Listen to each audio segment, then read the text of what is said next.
Hi, everybody. I'm Gloria Moraga. Hey, did Kash Patel commit perjury during his confirmation hearings? I'm sharing just a little bit of the FBI director's testimony today on Capitol Hill. It was ugly. I'm Gloria Moraga, political woman. Please take a moment, if you haven't already, and subscribe to my channel. I'm setting a goal, 20,000 subs by the end of the summer. Please help me do it. We'll see how it goes. Okay, Patel testified before the House Appropriations Committee. We want to welcome our witness, the Honorable Kash Patel, Director of the Federal Bureau of Investigation, to this subcommittee. Patel testified before the House Appropriation Committee's Subcommittee on Commerce, Justice, Science, and Related Agencies. Now, why would he do this? He was testifying about the FBI's fiscal year 2026 budget request. So the answer is simple. He was there because of money, the FBI's budget. And yes, again, we're talking about fiscal year 2025, 2026. I've been looking at the president's 120-word FBI budget request, the so-called skinny, I'll call it Ozempic request. Ozempic? The diet shot? Here's the issue. Here are the numbers. Take a look. Patel has proposed $1 billion more than his boss, Donald Trump, suggested in his budget blueprint. Now, Trump proposed a $545 million cut for the FBI. That would be about $10.2 billion for the fiscal year starting October 1st, 2025 and running through most of 2026. But Patel has proposed a $500 million increase.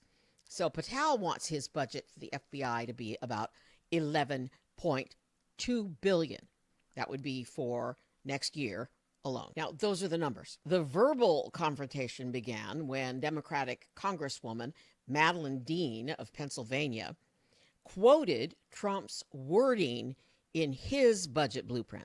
That states that, quote, the undoing of the weaponization of the FBI is one of the administration's top priorities. The weaponization of the FBI is something that deeply concerns me. It should concern all of us. And yet, since taking office, President Trump has been on a revenge tour. He has targeted individuals, universities, law firms, with executive orders to cut them out or to make them come under his will. He has used ICE to disappear U.S. citizens without due process, and he's fully ignored a unanimous Supreme Court order, and then over the weekend wasn't sure if he was obligated to uphold the Constitution of the United States. In your book, your recent book, Government Gangsters, you include an appendix with a list of names that people have referred to as an enemies list. Now, I know you will claim it's just an appendix, not an enemies list. So let's focus on how the president sees it, on what the president calls it. And you proudly display his quote on the front cover of your book. The president calls this a brilliant roadmap, a blueprint. And I have not even raised your storied children's book, The Plot Against the King. It concerns me how many people from this blueprint have been targeted with executive orders and FBI investigations. The FBI cannot be weaponized, and under your leadership, it has been nothing but a weapon alongside the president to go after the president's perceived opponents, to stifle dissent and free speech.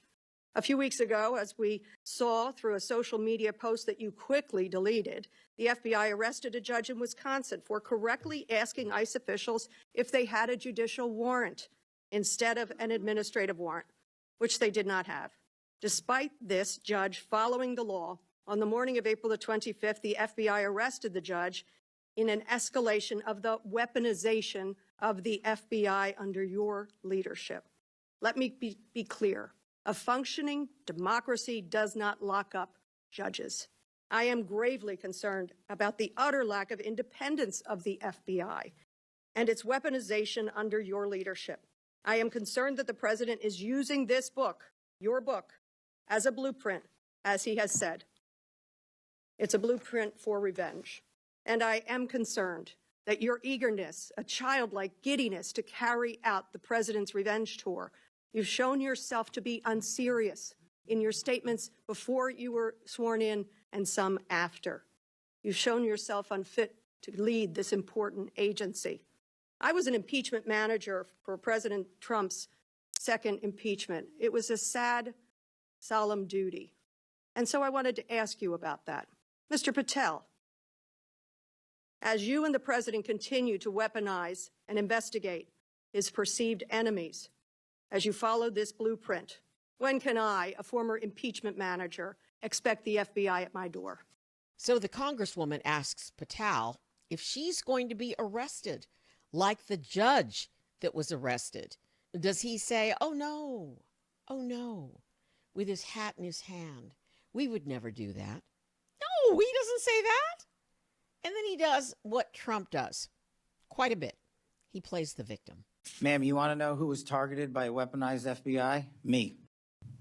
You want to know how and why? Well, you want to know what I'm doing to write a book fix it? about that. Let me move on. Well, you should read the topics. book because there's no enemies list on that book. So There are you- people that violated their constitutional obligations and their duties to the American people, That's good. You and they gave were them due rightly process. called out. I'm And changing you should topics. give that book to every one of your constituents so they can changing read topics. about it. I won't be doing that.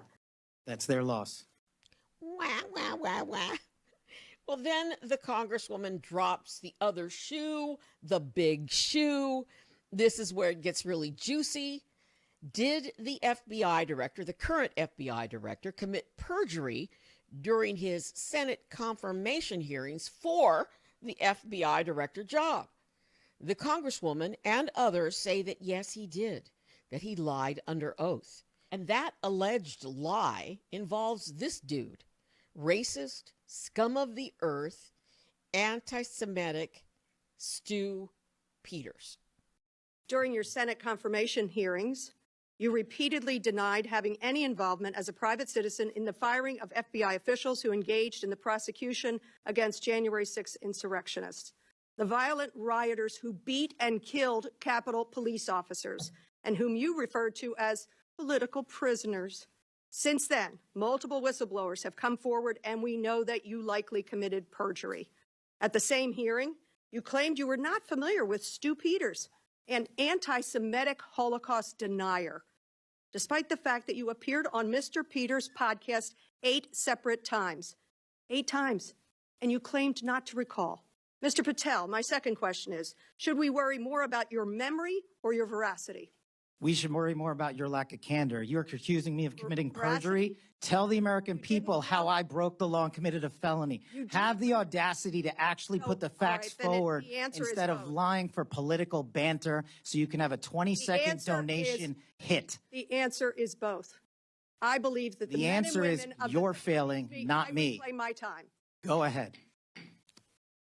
What? How is Congresswoman Dean failing?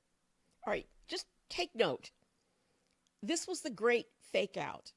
When any of the Trump minions, the MAGAs, are asked a direct question about their illegal doings or the alleged illegal doings, they always deflect. So he deflects. He says that the Congresswoman's a failure. It doesn't even make any sense. And please take a note here. Patel is one of those people who always has to have the last word, even with a member of Congress. And this is the last exchange, and Patel is just as slimy as ever. Mr. Patel, I believe that the members of the FBI, and I know many of them, many retired, 38,000 people, as you say, it's a little less than that now, deserve the very best, deserve extraordinary independence, deserve freedom from the fears of being investigated, the freedom of coming forward to make sure they're doing their job. And I'll end with this, that I think it's interesting that in your proposal today, you find yourself at a gulf of difference between you and the president. I wonder how you will resolve that. Will you go to the president and say, we need $11.2 billion, not what you cut out of here? You're asking for more than $1 billion than the president's request. Are you going to go to the president and straighten out that gulf? I'll do what I've always done and represent the American people, defend this country, and make sure the Constitution is always upheld and the FBI is never weaponized. Maybe you should do the same. So you agree with the president when he says he doesn't know if he should uphold his constitutional duty? If you want to just keep putting words in my mouth, the TV cameras are outside. I thank you. I yield back. Again, this is an unserious moment, sadly, for the FBI. I yield back. More so for you. Okay, this is not over, not by any means. We have the perjury allegations, and then, of course, there is the budget issue. Trump would like nothing better than to gut the FBI or just, decimate them. Patel wants more money. Where's it going to come from? Social services. And then there is the issue of judges and possibly Congress members and other Trump enemies being arrested by the FBI, yes, illegally. I'm Gloria Moraga, political woman. I'll be keeping track of what's going on with this story and others. I post every day. I post something every day, even shorts. So please subscribe and help me get to my 20,000 subscribers.